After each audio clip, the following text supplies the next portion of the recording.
السلام علیکم ورحمۃ اللہ میں وبرکاتہ۔ حضرت کی تقریر شروع ہو چکی ہے۔ میں جو بھائی کھڑے ہیں ان سے بڑے ادب کے ساتھ گزارش کروں گا، پیچھے کرسی آ گئی ہے، برائے مہربانی آپ حضرات کرسیوں پہ جا کر کے تشریف فرما ہو جائیں۔ کچھ کرسیاں یہاں لا دیں، برآمدے وغیرہ میں ڈال دیں، تاکہ آپ کے جو کاریہ کرتا ہیں وہ کم سے کم بیٹھ جائیں اور سب لوگ ادب سے بیٹھ جائیں۔ جلدی کرسی لگا لیں۔ الحمد للہ الذی زین النبیین بحبیبہ المصطفیٰ ومن علی المؤمنین بنبیہ المجتبیٰ والصلاة والسلام علی سیدنا محمد خیر الورى وعلى آلہ واصحابہ النجباء الى یوم الجزاء، اما بعد فاعوذ باللہ من الشیطان الرجیم، بسم اللہ الرحمن الرحیم، ان اللہ یحب المتقین، صدق اللہ العظیم وصدق رسولہ النبی الکریم۔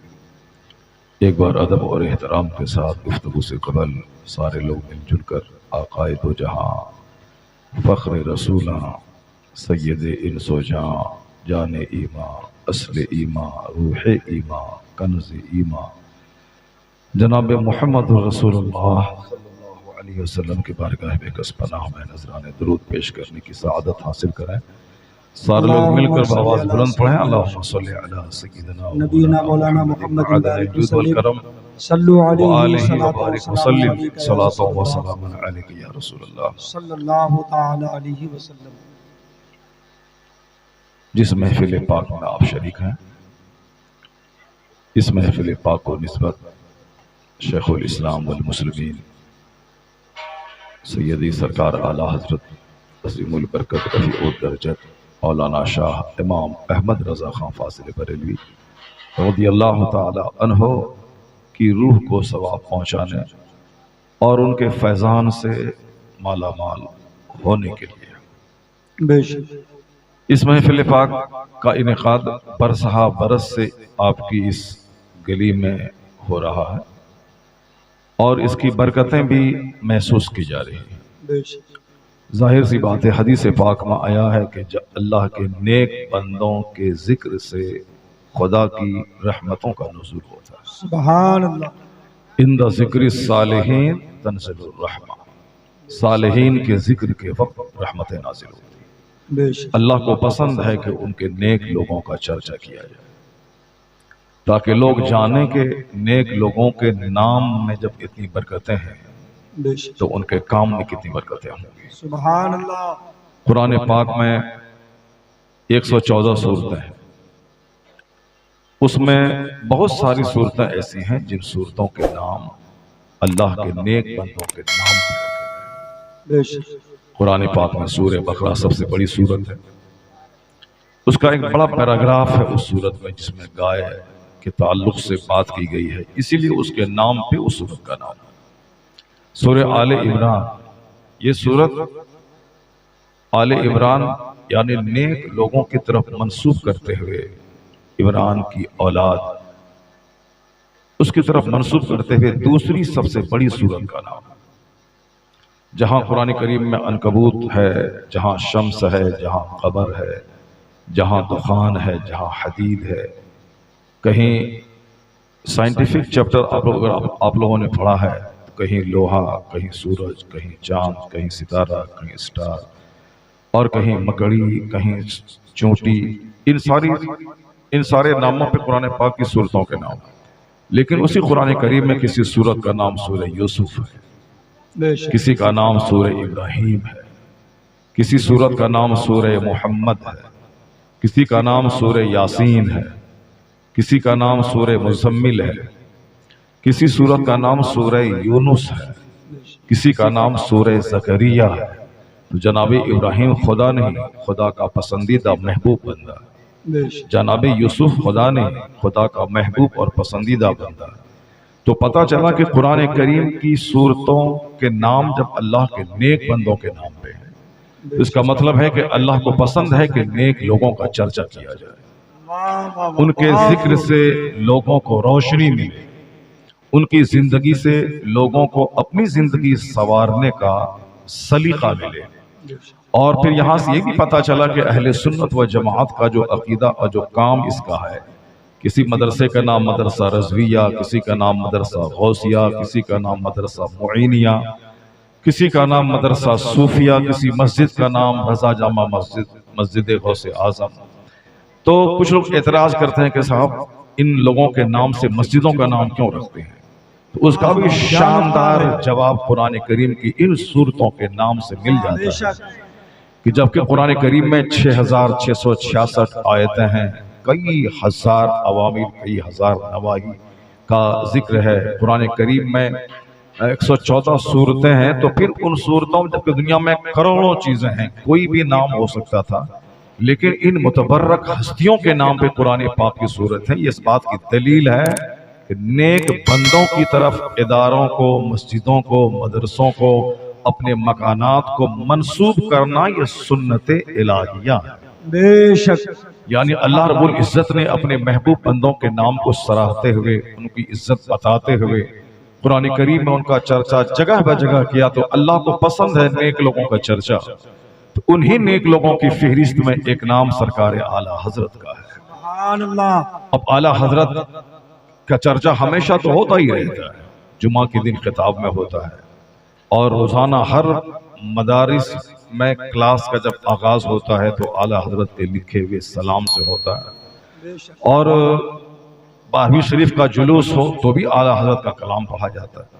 بہت سارے لوگوں کو پریشانی ہوتی ہے کہ آخر ایسا کیوں ہے صاحب، محفل 11ویں کی ہے اور نام رضا کا ہوتا ہے، محفل 12ویں کی ہے اور نام رضا کا ہوتا ہے، محفل تیجا 40واں برسی کی ہے، رضا کا نام ہوتا ہے۔ ہندوستان ہو تو ہو، ہندوستان سے باہر بھی رضا کے نام کی مسجدیں، رضا کے نام کی خانقاہیں، رضا کے نام کے مدرسے۔ آخر ایسا کیوں ہے؟ یہ کسی بندے کی محنتوں کا نتیجہ نہیں ہے۔ شہرت، مقبولیت، عزت، حکومت، سلطنت، یہ ساری چیزیں اللہ رب العزت کی طرف سے ملتی ہیں۔ قل اللہم مالک الملک تؤتی الملک من تشاء وتنزع الملک ممن تشاء وتعز من تشاء وتذل من تشاء بیدک الخیر انک علی کل شیء قدیر۔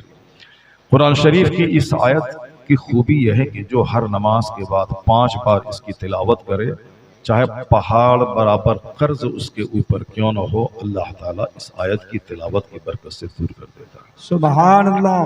بہت سارے لوگ بینک کا سہارا لیتے ہیں، دوسرے مہاجن کے پاس دیتے ہیں، انٹرسٹ اور سود پر پیسہ اٹھاتے ہیں تاکہ قرض ادا کر دیں۔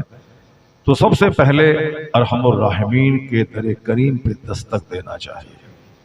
لوگ ڈاکٹر کے پاس بعد میں جائیں، جو سب سے زیادہ اور جو سب سے زیادہ کیا جو ذات شفا دینے والی ہے، اسی ذات کے پاس سب سے پہلے جانا چاہیے۔ حضور نے فرمایا ہے کہ داؤ مرضاکم بالصدقہ، اپنے مریضوں کا علاج صدقہ کر کے کیا کرو۔ اور حضور نے فرمایا ہے حسنوا اموالکم بالزکوٰۃ، اپنے مال کو مضبوط قلعے میں بند کر لو اس کی زکوٰۃ ادا کر کے۔ بے شک۔ تو حضور نے 2 نسخہ بتایا ہے، اپنے مال کو تباہی سے، بربادی سے، جلنے سے، چوری سے، ڈکیتی سے اور فضول کاموں میں خرچ ہونے سے اگر بچانا چاہتے ہو تو اس مال کی پائی پائی کا حساب لگا کے زکوٰۃ ادا کرو۔ زکوٰۃ ادا کرنے کے بعد وہ مال ایک مضبوط قلعے میں بند ہو جاتا ہے۔ حسنوا اموالکم بالزکوٰۃ، حضور کہتے ہیں اپنے مال کو اس کی زکوٰۃ نکال کے مضبوط قلعے میں بند کر دو، اب کسی چور کی چوری کا کوئی داؤ اس پہ نہیں چلے گا۔ اور آقا فرماتے ہیں داؤ مرضاکم بالصدقہ، اپنے مریضوں کا علاج صدقہ کر کے کیا کرو۔ ڈاکٹر کے پاس بعد میں جانا، سلائن بعد میں چڑھانا، انجیکشن بعد میں لگانا، میڈیسن بعد میں دینا، سب سے پہلے صدقہ۔ چونکہ جب اللہ ناراض ہوتا ہے تب لوگ بیمار پڑتے ہیں، جب اللہ ناراض ہوتا ہے تب شدید بارش ہوتی ہے، جب اللہ ناراض ہوتا ہے تب بارش کی قلت ہوتی ہے، جب اللہ ناراض ہوتا ہے تب زمین میں زلزلے آتے ہیں، جب اللہ ناراض ہوتا ہے تب خطرناک وباؤں کا دور چلتا ہے۔ زمین جب پاپ سے بھرنے لگتی ہے تو اللہ بندوں کو سزا دینے کے لیے آفت ناگہانی کو بھیجتا ہے۔ جی یہ اللہ کی بہت بڑی زمین، خوبصورت زمین، جس طرف نگاہ اٹھا کے دیکھیں ہر طرف بہار ہی بہار ہے۔ یہ زمین کی زینت ہے، یہ درخت، یہ زمین کا سنگار ہے، یہ پہاڑ، یہ ماؤنٹینز ہیں، ڈیزرٹ ہیں، ٹریز ہیں، ریورز ہیں، یہ ساری چیزیں زمین کا سنگار اور زمین کی زینت ہیں۔ زمین کی زینت ہیں تاکہ تم اس زمین پہ چلو، مکان بناؤ، سڑکیں بناؤ، فصلیں پیدا کرو، اور اپنی آنکھوں کو ٹھنڈک پہنچانے کے لیے کبھی اوٹی جاؤ، کبھی ڈل جھیل جاؤ، کبھی نینی تال کے پہاڑ کو دیکھو۔ یہ ساری چیزیں زمین کی بہار ہیں تاکہ لوگ اس سے لذتیں حاصل کریں۔ تو اتنی خوبصورت زمین کو جب یہ بندہ گناہوں سے بھر دیتا ہے تو کیا ہونا چاہیے؟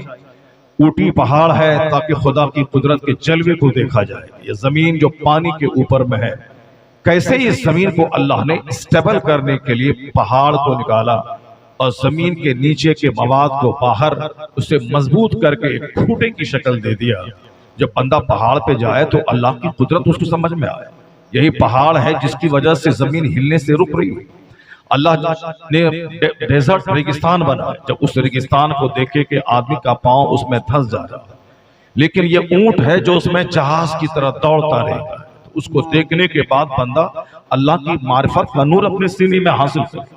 بندہ جب پہاڑ سمندر کے کنارے جائے تو دیکھے کہ بمبئی جس میں آدھی دولت ہندوستان کی جس شہر میں رہتی ہے، وہ شہر سمندر کے کنارے کیسے آباد ہے۔ اگر پانی 10 فیٹ بلند ہو جائے تو سارا شہر بمبئی سمندر میں گم ہو جائے۔ تو سمندر کے کنارے ہندوستان کا وہ شہر جسے ہم شہروں کے دلہن کہتے ہیں، وہ وہاں آباد ہے۔ تو اب ماننا پڑے گا کہ وہ اللہ ہے جس نے سمندر کو روک کے اس شہر کو زینت بخشی ہے۔ تو اس سمندر کے کنارے جا کے مصلی بچھا کے نماز پڑھنا چاہیے۔ الہی تیرا کروڑوں احسان کہ تو نے پانی کے کنارے اتنا زبردست شہر تو نے آباد کیا، اور سمندر جس کو دیکھنے کے بعد کبھی کبھی سینہ ہل جاتا ہے کہ طاقتور سمندر، ذرا سا اس میں جوش آ جائے تو سارا شہر ویران ہو جائے، سارے شہروں کو اجاڑ دے۔ جیسے کبھی سونامی کا طوفان آیا تھا، سمندر کے کنارے ہزاروں لوگ مارننگ واک میں نکلے تھے، اور پانی میں جوش آیا، ایک ایک بانس پانی اوپر جا کے شہر کی طرف بڑھ کے کئی ہزاروں کو اپنی آغوش میں لے کر پھر پانی سمندر میں جا کے مل گیا۔ اسے سونامی کا طوفان کہتے ہیں۔ یعنی مارننگ واک کے وقت میں اللہ کا عذاب آتا ہے، صبح کے وقت میں اکثر عذاب اللہ کا صبح کے وقت ہی میں آیا ہے۔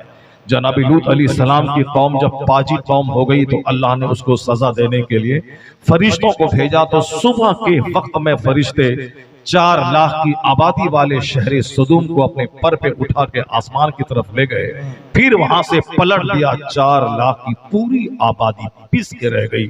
اس کے بعد اللہ نے آسمان سے پتھروں کی بارش کر دی، جو بچے کھچے لوگ تھے سارے کے سارے تباہ ہو گئے۔ اکثر عذاب صبح کے وقت میں آتا ہے۔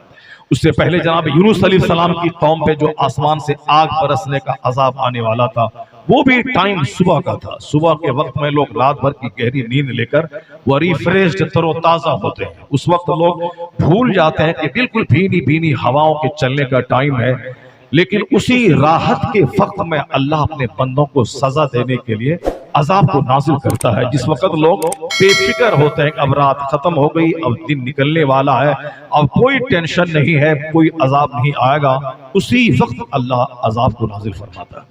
سونامی کا طوفان بھی صبح کے وقت میں آیا تھا، جس وقت لوگ مارننگ واک کو نکلے تھے، اور اکثر زلزلے صبح کے ٹائم میں آتے ہیں۔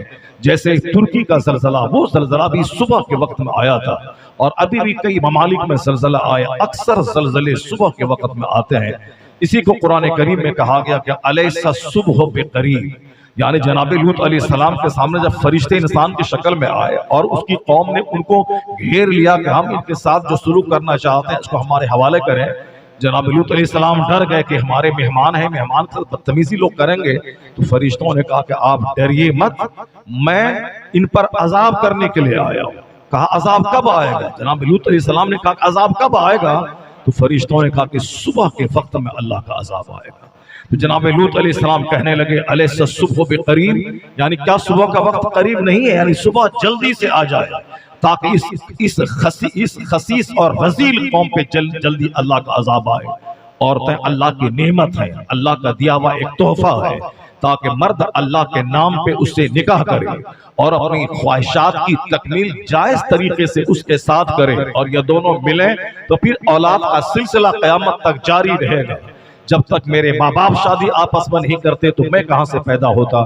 یہ کتنا گہرا کس قدر انسان کی لذتوں کی خاطر اللہ نے جہاں جانور کے تھنوں کا دودھ نکالا، جہاں اللہ نے پھل دیے، جہاں اللہ نے پھول دیے، اسی طرح اللہ نے ایک بڑی نعمت کے طور پر عورتوں کے لیے مرد کو پیدا کیا اور مرد کے لیے عورتوں کو پیدا کیا۔ مگر یہ مرد جب پاجی بن جائیں، عورتوں کو چھوڑ کر جانوروں سے صحبت کریں، عورتوں کو چھوڑ کر مردوں کے ساتھ اغلام بازی کریں، یعنی اینٹی نیچرل کا، اللہ نے عورتوں کو پردے میں رکھنے کے لیے پیدا کیا ہے کہ پردے کی چیز ہے۔ اللہ نے ان کے جسم کو ایسا ڈھانچہ دیا ہے، اس میں مردوں کے لیے ایسی کشش رکھتی ہے تاکہ مرد کی لذتوں کا سامان اس کے پاس ہو۔